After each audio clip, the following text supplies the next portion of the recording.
Hello everyone, welcome back to our channel Fight for Your Dreams. So let's fight with me. I am Amandeep. As you know, class 8th की history हम cover कर रहे हैं, तो उसी series में आज हम चैप्टर नंबर 4 पर पहुंच गए हैं। चैप्टर नंबर 4 को हमने कल हाफ कवर कर लिया था, हाफ आज कवर करेंगे। ठीक है, तो वीडियो स्टार्ट करने से पहले एक छोटी सी रिक्वेस्ट है कि आप वीडियो को पूरा देखा करें। ओके और अगर आप चैनल पर नए हैं तो चैनल को सब्सक्राइब कर लें और पीछे वाली वीडियोस को पहले आप कवर कर लें ताकि आपका जो कॉन्सेप्ट है वो सीरीज़ वाइज चलता रहे।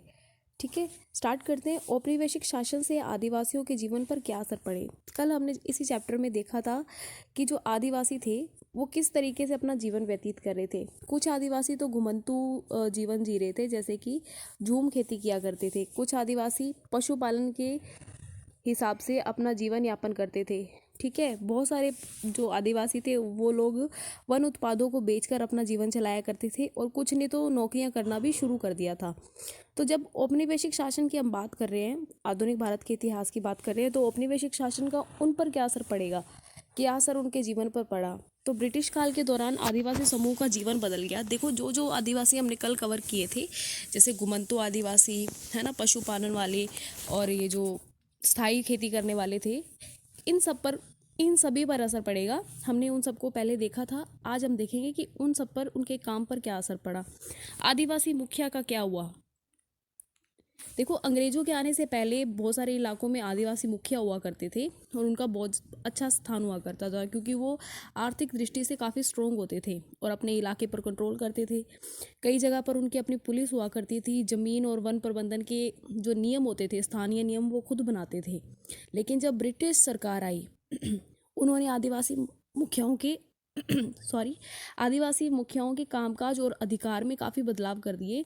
उन्होंने कहा कि हम आपके स्थानीय जो आप नियम बनाते हो वो नियम अब आप नहीं बनाओगे, हम आपको नियम बना के देंगे और आपको सिर्फ लागू करवाना है और बस क्या करवाना है, यहाँ पर अनुशासन बनाए रखना है लोगों के अंदर। ठीक है, अनुशासन कैसे कि आप नियमों को माने, जो नियम हमने बना के दिए हैं उन नियमों के लिए के प्रति आप बाध्य हैं। तो ये सब चीज़ें जो थी वो आदिवासी मुखियाओं के साथ में हुई। अब आदिवासी मुखिया जो थे वो पहले की तरह शक्तिशाली थे नहीं, शासकीय शक्तियाँ उनके पास थी नहीं। शासकीय शक्तियाँ कैसे, यानी कि पुलिस वो रख नहीं सकते थे अब, और क्या नहीं कर सकते थे, खुद नियम नहीं बना सकते थे। तो ये शक्तियाँ वहाँ के मुखियाओं से छीन ली गई। अब अंग्रेजों को नजराना देना पड़ता था। ठीक है, अब पहले उनके पास जो ताकत थी अब वो सारी खत्म हो गई थी। अब वो जो परंपरागत जो काम करते थे, पहले जो स्टार्टिंग से काम करते आ रहे थे, जैसे कि लोगों पर कंट्रोल करना, पुलिस रखना, नियम बताना, ठीक है, बनाना, तो ये सारी चीज़ें अब क्या हो गई थी, ख़त्म हो चुकी थी। तो ये हुआ था आदिवासी मुखियाओं के साथ में। ठीक है, घुमंतू काश्तकारों के साथ में क्या हुआ था। जो घुमंतू थे, जो एक जगह से दूसरी जगह पर जाकर खेती किया करते थे, वो लोग अंग्रेजों को कम पसंद थे। बोलते थे कि ये लोग सभ्य नहीं है। ठीक है, सभ्य नहीं है, ये एक जगह पर टिककर खेती नहीं करते हैं। सभ्य ना कहने के पीछे उनका एक कारण था, क्योंकि अब वो एक जगह पर रहते नहीं है। तो एक जगह पर रहते नहीं है तो वो स्थायी टैक्स नहीं दे पाएंगे, है ना, स्थायी टैक्स नहीं दे पाएंगे। स्थायी रूप से एक जगह पर रहेंगे तो किसानों पर नियंत्रण करना आसान हो जाता है, लेकिन घुमंतू एक जगह पर रहते नहीं थे, इसीलिए अंग्रेजों की आंखों में वो खटकते थे। अंग्रेज अपने शासन के लिए आमदनी का नियमित स्रोत चाहते थे। फलस्वरूप उन्होंने जमीन के बारे में कुछ नियम लगा दिए। बोले कि अब देखो, आपको यहाँ पर ज़मीन पर खेती करनी है, बाकी इलाकों पे आप नहीं जाओगे, वो इलाका दूसरे क्षेत्रों का है। ठीक है, तो ऐसे नियम इन्होंने लगा दिए। उन्होंने ज़मीन को मापकर प्रत्येक व्यक्ति का हिस्सा तय कर दिया। बोले कि इतनी ज़मीन आपकी है, आप सिर्फ यहीं पर खेती करेंगे, बाकी आप कहीं पर जाकर खेती नहीं करेंगे। तो इससे क्या होगा, इससे होगा कि हो सकता है कि उस क्षेत्र की मिट्टी अच्छी ना हो, पानी कम हो, ठीक है, वहाँ पर हल चल रहे हो या ना चल रहे हो, तो इससे क्या होगा, वहाँ पर खेती अच्छी नहीं हो रही थी। कई लोगों की तो अच्छी हो जाएगी, जिसको अच्छी ज़मीन मिलेगी उनकी अच्छी हो जाएगी, लेकिन जिनकी खेती अच्छी नहीं हो रही थी, जिनको ज़मीन अच्छी नहीं मिल रही थी, तो उन्होंने क्या कर दिया, उनके विद्रोह में, ठीक है, उनके विरोध कर दिया। अंग्रेजों के जो नियम थे उनका विरोध कर दिया, जिससे क्या हुआ, ये विरोध जो था काफ़ी तेज होने की वजह से अंग्रेजों को घुमंतू जो खेती वाले थे, ठीक है, उनकी बात माननी पड़ी। कुछ कुछ इलाकों में उनको घुमंतू खेती करने की छूट दे दी गई थी, लेकिन सभी क्षेत्रों के अंदर घुमंतू खेती करने की छूट नहीं दी थी। यानी कि बहुत सारे ऐसे जो खेती वाले लोग थे उनको अपने व्यवसाय से क्या करना पड़ा, हाथ धोना पड़ा, क्योंकि अब उनको अच्छी ज़मीन नहीं मिली और अच्छी खेती ना होने की वजह से उनको दूसरे कामों में लगना पड़ा। आई होप आपको ये पूरा पॉइंट समझ आ गया होगा कि घुमंतु जो काश्तकार थे उनके साथ में क्या हुआ। उन पर अब कंट्रोल करने लग गई थी सरकार कि अब आपको एक जगह पर रहकर काम करना पड़ेगा, ठीक है। और कुछ तो घुमंतु काश्तकार क्या थे, जिनको ज़मीन मिली थी वो अपनी ज़मीन पट्टे पर दे देते थे, जैसे हमने चैप्टर नंबर 2 में कवर किया था, है ना। तो पट्टे पर दे देते थे और सरकार को टैक्स दे देते थे, ऐसा सिस्टम चल गया था। अब देखो, जो लोग वनों के अंदर उत्पाद अपना लेते थे, अब देखो जो वन्य उत्पाद को बेचकर अपना काम चलाते थे, ठीक है, उनका क्या हुआ। वन कानूनों ने उनको प्रभावित किया। आदिवासी समूह का जो जीवन था वो जंगलों से जुड़ा हुआ था। अतः जो वन कानून आए उनके बदलावों से भी आदिवासियों के जीवन में बदलाव हुआ।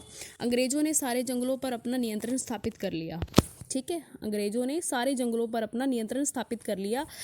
जंगलों को राज्य की संपत्ति घोषित कर दिया, कुछ जंगलों को आरक्षित वन घोषित कर दिया। तो ये ऐसे जंगल थे जहां अंग्रेजों की ज़रूरतों के लिए इमारती लकड़ी पैदा होती थी। तो हम सोचेंगे इस बात को कि अंग्रेजों को जंगलों से क्या लेना देना है। जंगलों से लेना देना है क्योंकि उस वक्त लकड़ी के जहाज बना करते थे, है ना। एक जगह से दूसरी जगह आने के लिए लकड़ी के, पानी में चलने वाले जो जहाज थे वो लकड़ी के बना करते थे। तो ब्रिटिश में इतनी ज़्यादा लकड़ी थी नहीं, है ना। तो इतनी स्ट्रॉन्ग लकड़ी थी नहीं जो भारत के अंदर पाई जाती थी। तो इमारती लकड़ी की पैदा होती थी भारतीय वनों के अंदर। तो उन वनों को इन्होंने क्या कर दिया, आरक्षित घोषित कर दिया, ठीक है। तो अब देखो, यहाँ से इनको इमारती लकड़ी मिल रही है, तो इन जंगलों के लोगों को स्वतंत्र रूप से घूमने, झूम खेती करने, फल इकट्ठा करने और पशुओं का शिकार करने की इजाज़त नहीं थी। ये खुद तो बहुत शिकार करते थे, लेकिन दूसरों को कहते थे कि शिकार करना गलत है, दूसरों के लिए प्रतिबंधित था। ऐसी सूरत में झूम काश्तकार थे वो किस तरह जिंदा रहते, क्योंकि उनका तो सारा सिस्टम ही किस पे था, वन्य उत्पादों पर था। तो उनको क्या करना पड़ा, अपने रोजगार की तलाश के लिए दूसरे इलाकों में जाना पड़ा। जैसे ही अंग्रेजों ने जंगलों के भीतर आदिवासियों के रहने पर पाबंदी लगा दी, बोले कि अब आप जंगलों के अंदर रहेंगे नहीं, तो एक समस्या उनके सामने ये पैदा हो गई कि उनको जो लकड़ियाँ चाहिए थी उस वक्त, स्लीपर्स थे, लकड़ी के क्षैतिज तख्ते ऐसे, ठीक है, यूं बने होते हैं, यूं सीधे सीधे इस तरीके से। ये रेलगाड़ियों के जो पटरी होती है उनके बीच में लगाए जाते हैं, है ना, इस तरीके से। आई होप आप समझ गए होंगे। देखिए किस तरीके से ये ढांचा तैयार हो गया है ना। तो ये बीच में लगे होते हैं ना, और यहाँ पे बीच में छोटे छोटे पत्थर गिराए होते हैं रेलगाड़ी की पटरियों के बीच में। हाँ, तो इन लकड़ियों की ज़रूरत थी। तो इन लकड़ियों को, स्लीपर्स के लिए पेड़ों को काटने और लकड़ी को एक जगह से दूसरी जगह पर ले जाने के लिए बहुत ज़्यादा मज़दूरों का इंतज़ाम करना पड़ता था। अब ये मज़दूर आएंगे कहाँ से? तो उन्होंने बोला कि ये जो घूम घूम के आप इधर उधर जाते हो काम करने के लिए, झूम काश्तकारों को कहा, तो आप ऐसे करो ना कि जंगल से आप लकड़ियाँ काटो, छोटा छोटा इलाका आपको दे देते हैं जंगल का, यानी कि इतना बड़ा जंगल है, तो मान लीजिए 100 यहाँ पर झूम खेती करने वाले लोग हैं, झूम काश्तकार है, उनको बोला कि ये पूरे जंगल को हम 100 भागों में बांट देंगे, ठीक है, पूरे जंगल को हम 100 भागों में बांट देंगे, तो हर एक को एक टुकड़ा मिल जाएगा, और इतने क्षेत्र के अंदर आप अपना, ठीक है, जो आपको काम दिया जाएगा वो आप करोगे, और उसके लिए आपको क्या मिलेगी, मजदूरी मिलेगी। तो इस तरीके से क्या कर दिया उन लोगों ने, झूम काश्तकारों के लिए काम कर दिया। लेकिन ये जो मजदूरी थी ये बहुत ही कम थी, जिस वजह से लोगों के अंदर असंतोष पैदा होने लग गया, ठीक है। बहुत सारे जो आदिवासी समूह थे उन्होंने औपनिवेशिक नियमों के कानूनों का विद्रोह किया, उन्होंने नए नियमों का पालन करने से मना कर दिया। वो कहते हैं हम जिस तौर तरीके से रहते हैं हमें उसी तरीके से रहने दिया जाए, ठीक है। कई बार उन्होंने खुलेआम बगावत भी कर दी। 1906 के अंदर सोग्रम संग्राम हुआ था असम के अंदर, और 1930 के दशक में मध्य प्रांत में हुआ वन्य सत्याग्रह जो था इसी विद्रोह में था। किस विद्रोह में? कि जो नए औपनिवेशिक वन कानून जो बनाए गए, यानी कि छोटे छोटे टुकड़ों को वनों के छोटे छोटे टुकड़े काट कर लोगों को काम दिया जा रहा है, और बहुत कम ये जो मजदूरी दी जा रही है, हम उसके विरोध में हैं। तो ये सब काम उस वक्त हुआ, ठीक है। आई होप ये पूरा पॉइंट समझ आ गया होगा। फिर बात करते हैं व्यापार की समस्या। 19वीं शताब्दी के दौरान जनजातीय समूह ने पाया कि व्यापारी और महाजन जो थे वो जंगलों में जल्दी जल्दी आने लगे थे। जल्दी जल्दी क्यों आने लगे थे? वो वनों की उपज को खरीदने के लिए और नगद कर्जा देने के लिए आदिवासियों को मजदूरी पर रखने के लिए आ रहे थे। वन उपज खरीदने, वनों की जितनी भी उपज आती है जैसे लकड़ी हो गई, औषधियाँ हो गई, ठीक है, और भी जो बाकी सामान है, चमड़ा हो गया, तो बहुत ज़्यादा बड़ी मात्रा के अंदर ये वनों से निकलता है। तो वनों की उपज को खरीदने और नगद कर्जा देने के लिए आदिवासियों को मजदूरी पर रख लिया करते थे, ठीक है, कर्जा दे दिया और मजदूरी पर रख लेते थे। इनसे इन सारे बड़े बदलावों से असर पड़ने वाले थे, ठीक है। इनको समझने में आदिवासियों को टाइम तो लगा, बट वो समझ गए, ठीक है।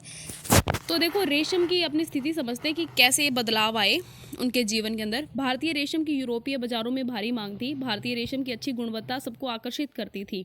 भारत का निर्यात तेजी से बढ़ रहा था। जैसे जैसे बाजार फैला, ईस्ट इंडिया कंपनी के अफसर इस मांग को पूरा करने के लिए रेशम उत्पादन पर जोर देने लग गए। वर्तमान झारखंड में स्थित हजारीबाग के आसपास रहने वाले संथाल रेशम के कीड़े पालते थे। संथाल, ठीक है, संथाल जो थे वो रेशम कीड़े पाला करते थे। रेशम के व्यापारी अपने अपने एजेंट को भेज देते थे और आदिवासियों को कर्ज दे दिया करते थे और उनके कृषि कोमों को इकट्ठा कर लेते थे, ठीक है। यानी कि जितने भी कृषि कोष होते थे उनको इकट्ठा कर लिया करते थे कि हाँ, इतने लोग हैं कृषि करने लायक, इनको हमने कर्जा दे दिया, अब ये हमारे काम करने के लिए बाध्य हैं, ठीक है। 1000 कृषि कोषों के लिए 3-4 रुपये मिलते थे। कृमि कोषों के लिए, सॉरी, कृमि कोषों के लिए क्या मिलते थे? 3-4 रुपये मिलते थे। इसके बाद इन कृमि कोषों को गया में बेच दिया जाता था, वर्धमान में, जहां उन्हें 5 गुना कीमत पर बेचा जाता था, बेच दिया जाता था। उनको तो 3-4 रुपये ही मिलेंगे, लेकिन जो इनको बेचते थे, आगे भेजते थे जो व्यापारी, उनको 5 गुना कीमत मिल जाती थी, ठीक है। इससे क्या होगा, ये बिचौलियों को बड़ा मुनाफा होता था, लेकिन उन लोगों से जिनको बेचा जा रहा है उनसे बहुत ज़्यादा काम करवाया जाता था और साथ में मजदूरी बहुत कम दी जा रही थी और वापस उनको घर भी नहीं आने दिया जाता था। तो जिससे क्या हुआ, लोगों के अंदर असंतोष फैलने लगा। तो लोग उनको क्या कहने लगे, ये जो दिक्कू है, यानी कि जो ठेकेदार है, ये मुनाफा जो देते हैं, मुनाफाखोर जो लेते हैं, है ना, इन सबको क्या मानने लगे, दिक्कू, यानी कि भारी शैतान मानने लगे। काम की तलाश में ये लोग एक जगह से दूसरी जगह जाने लगे, क्योंकि अब वनों पर तो नियंत्रण हो गया था गवर्नमेंट का। तो आदिवासियों की दशा थी और भी ख़राब हो गई। पहले तो आदिवासी घर से दूर जा रहे थे और इससे क्या हो गया, उनकी दशा ख़राब होगी, क्योंकि उनको क्या किया जा रहा था, शोषण किया जा रहा था। 19वीं सदी के आखिरी वक्त के अंदर चाय बागान काफ़ी फैलने लगे थे। खनन उद्योग भी एक महत्वपूर्ण उद्योग बन गया था। असम के चाय बागानों और झारखंड की कोयला खदानों में काम करने के लिए आदिवासियों को बड़ी संख्या में भर्ती कर लिया गया। बोले कि आदिवासियों से अगर हमें नियमित टैक्स लेना है तो इनको काम देना पड़ेगा।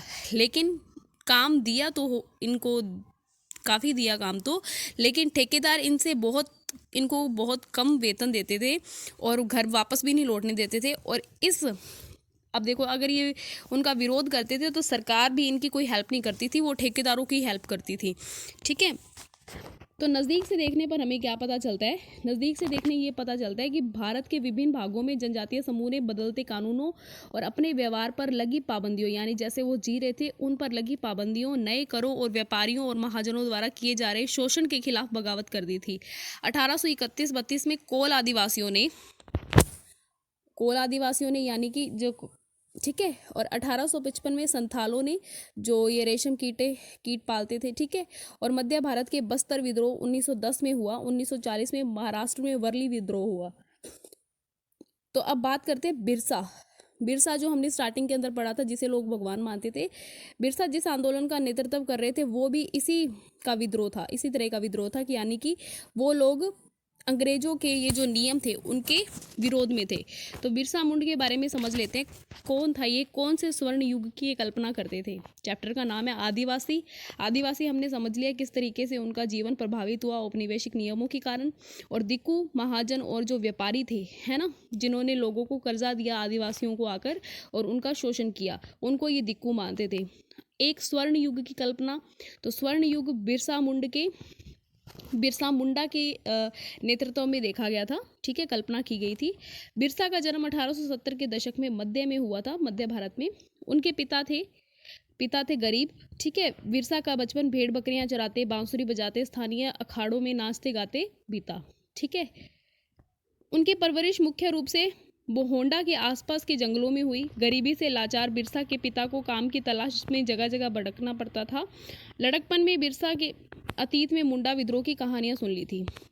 जब वो छोटे थे तब उन्होंने अतीत में जो मुंडा जो जनजातियां थी उनकी विद्रोह की कहानियां सुन ली थी। उन्होंने कई बार समुदाय के सरदारों को विद्रोह का आह्वान करते हुए भी देखा था कि जब बिरसा छोटे थे तब उन्होंने देखा कि हमारे जो मुखिया है वो किस तरीके से विद्रोह का आह्वान करते हैं। बिरसा के समुदाय के लोग ऐसे स्वर्ण युग की बात किया करते थे जैसे कि हम करते हैं कि हमारा पहले का टाइम ऐसा था, इतना अच्छा था, खान पान इतना अच्छा था, लोग सब मिलजुल कर रहा करते थे, अपनी मर्जी से जीवन जिया करते थे, उस तरीके की बातें करते थे। कहते थे कि मुंडा लोग दिक्कुओं के उत्पीड़न से पूरी तरह आजाद थे। दिक्कू यानी ये जो भारी लोग थे, ये जो व्यापारी थे, उनका उत्पीड़न से वो पूरी तरह आजाद थे।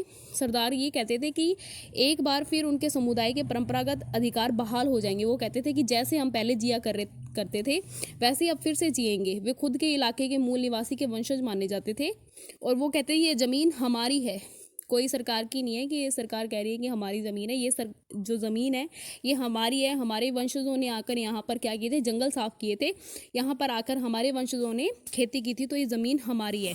तो वो कहते थे कि हमें अपना साम्राज्य वापस पाना है। तो उसी से क्या हुए थे, बिरसा प्रभावित हुए थे। ठीक है, तो मुंडा समुदाय स्वर्ण का साम्राज्य हासिल कर सकता है, वो कहते थे। ठीक है, अपने खोए हुए अधिकार वापस पा सकता है अगर वे अच्छा ईसाई बन जाते हैं और अपनी खराब आदतों को छोड़ देते हैं, तो ऐसा हो सकता है। बिरसा ने इन सब बातों को प्रमोट किया। बाद में बिरसा एक जाने माने वैष्णव धर्म के प्रचारक बन गए। ठीक है, उन्होंने जनेऊ धारण कर लिया और शुद्धता और दया पर जोर देने लग गए। अपनी किशोरावस्था में बिरसा जिन विचारों के संपर्क में आए उनसे वह काफ़ी प्रभावित थे। बिरसा का आंदोलन आदिवासी समाज को सुधारने का आंदोलन था। वो कह रहे थे कि आदिवासी समाज के अंदर जितनी भी बुराइयां हैं उन सब बुराइयों को ख़त्म करना मुझे है। ठीक है, उन्होंने मुंडाओं से आह्वान किया कि वो शराब पीना छोड़ दें, गाँव को साफ रखें, डायन और जादू टोने में विश्वास ना करें। ये ध्यान देने वाली बात है कि बिरसा ने मिशनरियों और हिंदू जमींदारों का लगातार विरोध किया। हिंदू जमींदार जो थे और मिशनरी जो थे, जो ईसाई धर्म के प्रचारक थे, उनका विरोध किया। वे उन्हें बाहर का मानते थे जो मुंडा जीवन शैली को नष्ट कर रहे थे। तो ये हिंदू जमींदार जो थे ये क्या कर रहे थे, यहाँ ये आकर क्या कर रहे थे, ये आकर यहाँ पर ज़मीनों को हड़पने की कोशिश किया करते थे। ठीक है, 1895 में बिरसा ने अपने अनुयायियों से आह्वान किया कि अपने गौरवपूर्ण अतीत को वापस जीवित करें।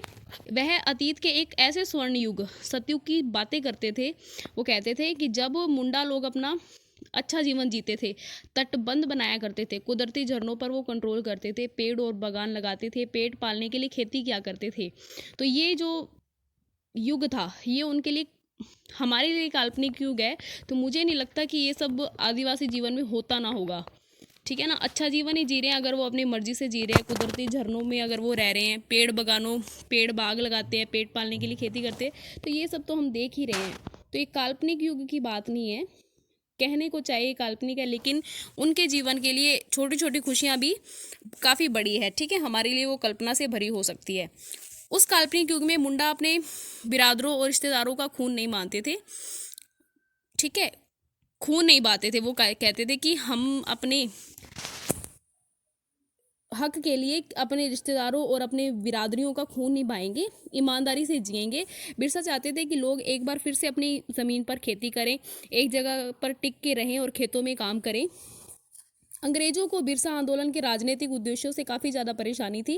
राजनीतिक उद्देश्य क्या था? राजनीतिक उद्देश्य ये था कि मुंडा चाहते थे कि भूस्वामी सरकार और ये जो मिशनरी है और महाजन है इनको बाहर निकाल दिया जाए जंगलों से। ठीक है ना, और एक मुंडा राज स्थापित कर दिया जाए, ये चाहते थे बिरसा मुंडा। ठीक है, यह आंदोलन इन्हीं ताकतों को मुंडाओं की सारी समस्याओं और कष्टों का स्रोत मानता था। तो ये आंदोलन जो था ये आंदोलन कह रहा था कि ये जो आंदोलन हो रहा है ये मुंडाओं की सारी समस्याओं का और कष्टों का निवारण कर देगा। अंग्रेजों की जो भूनीतियाँ थी उनकी परंपरागत व्यवस्था को नष्ट कर रही थी। हिंदू भूस्वामी और महाजन उनकी ज़मीनों को हड़प रहे थे और मिशनरी उनकी परंपरागत संस्कृति की आलोचना करते थे। जिस तरीके से वो डांस करते थे, पहरावा पहनते थे, जिस तरीके का उनका रहना सहना था, वो कहते थे, मिशनरी कहते थे कि आप तो पिछड़े हुए हो, ठीक है, असभ्य लोग हो। तो ये सब चीज़ें उनको पसंद नहीं थी। जैसे जैसे आंदोलन फैलता रहा अंग्रेजों ने सख्त कार्रवाई कर दी। 1895 में बिरसा को गिरफ्तार कर लिया गया और दंगे फसाद के आरोप में 2 साल की सज़ा सुना दी। 1897 में वो जेल से लौटे और बिरसा ने समर्थन जुटाया, गांव-गांव में वो घूमने लगे, लोगों को उकसाया, ठीक है, अपनी प्रतीकों की और अपनी भाषा का प्रयोग किया। उन्होंने लोगों को आह्वान किया कि साम्राज्य की स्थापना करनी है और इन रावणों को यानी कि यूरोपियों को और दिक्कों को तबाह कर देना है। तो जिससे क्या हुआ कि बिरसा के जो अनुयायी थे वो दिक्कू और यूरोपीय सत्ता के प्रतीकों को निशाना बनाने लगे थे। उन्होंने थाने और चर्चों पर हमले किए, महाजनों और जमींदारों की संपत्तियों पर धावा बोल दिया। सफ़ेद झंडा बिरसा राज का प्रतीक था। सन 1900 में बिरसा की हैजे से मृत्यु हो गई, जिससे आंदोलन ठंडा पड़ गया, ठीक है। इस आंदोलन के दो मायने थे। ये मायने थे कि इसने औपनिवेशिक सरकार को ऐसे कानून लाने पर मजबूर कर दिया जिसके जरिए दिक्कू यानी ये जो बाहरी जिम्मेदार थे और ये जो व्यापारी थे, ये आकर आदिवासियों की ज़मीन पर कब्जा नहीं कर सकते थे आके आसानी से। और फिर उसके बाद में इसने ये जता दिया था कि अन्याय का विरोध करने और औपनिवेशिक शासन के विरुद्ध अपने गुस्से को अभिव्यक्त करने के लिए आदिवासी सक्षम है, जिन्हें ये असभ्य बताते थे, ठीक है। तो उन्होंने अपने खास अंदाज में अपनी खास रस्मों और अपने संघर्ष के प्रतीकों के ज़रिए इस काम को अंजाम दिया था। तो आई होप आपको ये वीडियो काफ़ी अच्छा लगा होगा, काफ़ी इंटरेस्टिंग वीडियो था, और एक बार आप रिवाइज़ कर लेना तो बिल्कुल ये आपका कवर हो जाएगा, ठीक है। तो मिलते हैं कल नेक्स्ट टॉपिक के साथ में, और अपना कल पार्ट 1 कंप्लीट हो जाएगा। तो तब तक के लिए बाय, टेक केयर, जय हिंद।